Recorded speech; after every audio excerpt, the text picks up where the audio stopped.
किस पाप के कारण स्त्रियां बनाती हैं पराये पुरुषों से शारीरिक संबंध। मित्रों, एक समय की बात है जब भगवान शिव माता पार्वती के साथ कैलाश पर्वत पर विश्राम कर रहे थे।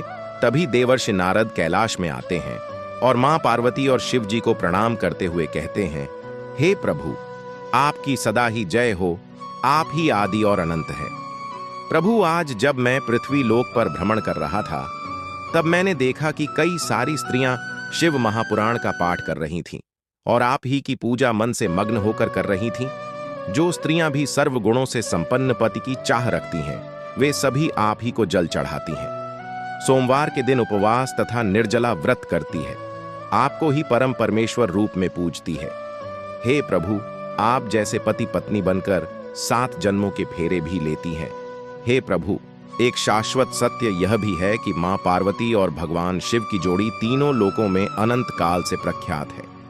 किंतु आज मैंने एक विचित्र घटना को देखा कि कुछ स्त्रियां पति के आंखों में धूल झोंक कर अन्य पुरुषों के साथ अनैतिक संबंध बना रही थीं। यह देख मेरे मन में 3 प्रश्न उठे।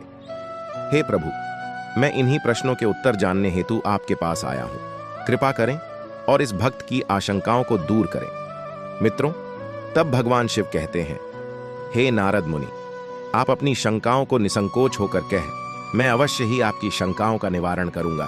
तब देवर्षि नारद कहते हैं, भगवान शिव और नारद मुनि की इस संवाद की कथा को सुनते हुए नारद मुनि ने भगवान शिव से 3 महत्वपूर्ण प्रश्न पूछे।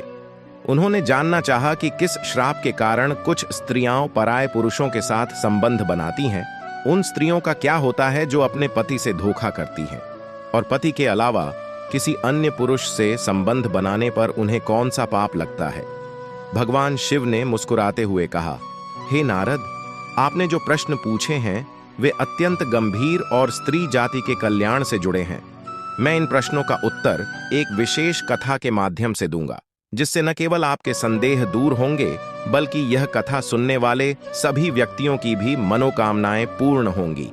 इस कथा का प्रचार करने वाले को मेरी कृपा सदैव प्राप्त होगी। भगवान शिव ने कथा प्रारंभ करते हुए कहा, यह बहुत पुरानी बात है।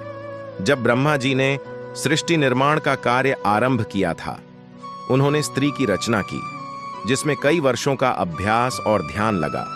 स्त्री का मन अत्यंत जटिल बनाया गया, जिसमें सौम्यता और कठोरता दोनों गुण डाले गए। इसके साथ ही उन्होंने अपने शरीर से एक अत्यंत सुंदर कन्या उत्पन्न की, जिसका नाम अहिल्या रखा गया। अहिल्या के सौंदर्य की तुलना किसी से नहीं की जा सकती थी। अहिल्या को ब्रह्मा जी ने महर्षि गौतम के आश्रम में शिक्षा प्राप्त करने के लिए भेज दिया। वहां रहकर अहिल्या ने वेदों और शास्त्रों की गहन शिक्षा ग्रहण की। वह न केवल अत्यंत सुंदर थी बल्कि गुणवान और चरित्रवान भी थी। उसके सौंदर्य और गुणों को देखकर देवता और असुर दोनों ही उसे अपनी पत्नी बनाने की इच्छा रखते थे। लेकिन ब्रह्मा जी ने यह जिम्मेदारी महर्षि गौतम को दी थी। महर्षि गौतम ने अहिल्या की पवित्रता और निष्ठा की परीक्षा ली और उसके चरित्र को पूर्णतः शुद्ध पाया। जब अहिल्या की शिक्षा समाप्त हुई तो ब्रह्मा जी ने निर्णय लिया कि उसका विवाह महर्षि गौतम से ही होना चाहिए, क्योंकि उनके समान योग्य वर और कोई नहीं था। अहिल्या ने विवाह के बाद महर्षि गौतम के साथ आश्रम में शांतिपूर्ण जीवन बिताया। लेकिन देवताओं के राजा इंद्र अहिल्या के सौंदर्य से प्रभावित हो गए और किसी भी कीमत पर उसे प्राप्त करना चाहते थे। एक दिन इंद्र ने महर्षि गौतम का रूप धारण कर अहिल्या को धोखे में डालकर उसके साथ संबंध बनाए। जब महर्षि गौतम को इस बात का पता चला तो उन्होंने अत्यंत क्रोध में आकर अहिल्या को श्राप दिया कि वह पत्थर बन जाएगी और केवल भगवान राम के स्पर्श से ही मुक्त होगी। इस श्राप के कारण आज भी कई स्त्रियां पराये पुरुषों के साथ अनैतिक संबंध बनाती हैं, क्योंकि उन्हें अहिल्या के पाप का भागी बनना पड़ता है। अहिल्या को श्राप मिलने के बाद इंद्र को भी अपने पाप का दंड भुगतना पड़ा। इस कथा से भगवान शिव ने नारद मुनि के प्रश्नों का उत्तर दिया। स्त्री जो अपने पति को धोखा देती है, उसे समाज और धर्म दोनों ही नकार देते हैं और वह पाप की भागी बनती है। पति के अलावा अन्य पुरुष के साथ संबंध बनाने पर स्त्री को अधर्म और पाप का दोष लगता है, जिससे उसकी आत्मा कलुषित हो जाती है।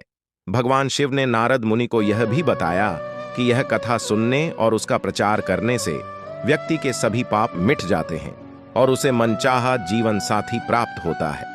यह कथा नारी जाति के कल्याण और पवित्रता की महत्ता को समझाती है।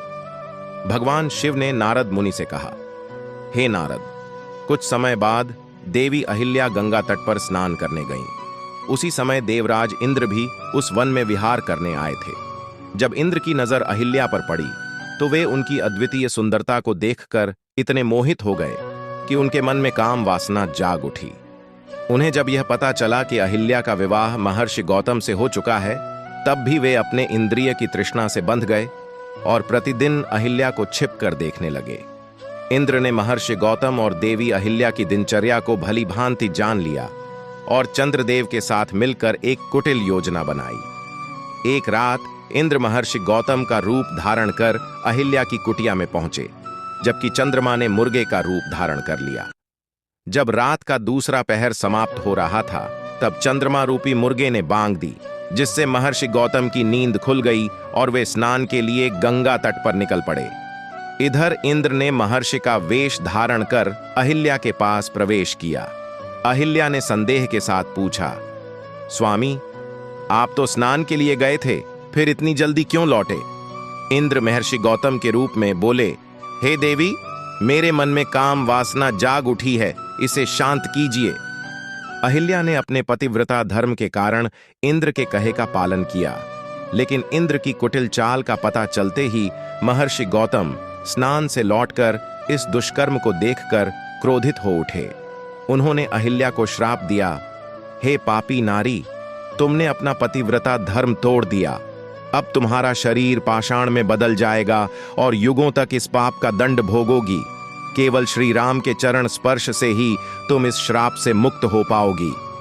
इंद्र को भी महर्षि गौतम ने श्राप दिया कि उनके शरीर पर हजारों योनियां प्रकट होंगी।